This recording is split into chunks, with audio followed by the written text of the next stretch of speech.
I never thought my obsession with my best friend would end up making me stalk her from outside through a strategically placed hole in the wall. I can't believe I'm posting this, but I need to confess what I did. It's something so messed up I can barely admit it even now. But here it is. I've been best friends with Emily for years.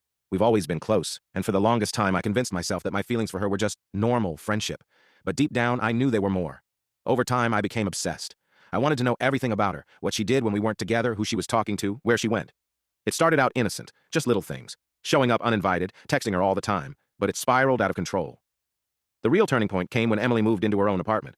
I was happy for her, of course, but at the same time, the thought of not being a part of her daily life made me anxious. I needed to know what she was doing at all times. So I started going over there, just hanging around her building, hoping to catch a glimpse of her. I'd casually walk past her window during the day, just to see if she was home. But that wasn't enough. One night, I noticed something.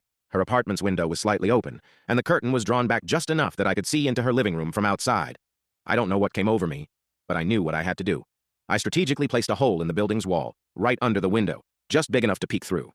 It wasn't too obvious, just a small gap, but it gave me a direct view into her apartment. That night, I finally watched her. She was on her couch, on the phone, laughing.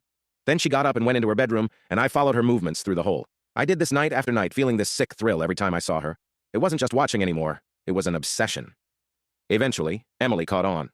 One night, she came to the window and saw me standing there, my eye pressed against the hole. She immediately ran outside, asking what the hell I was doing. I don't think I'll ever forget the look on her face. Disgust, confusion, betrayal. She told me to leave and hasn't spoken to me since.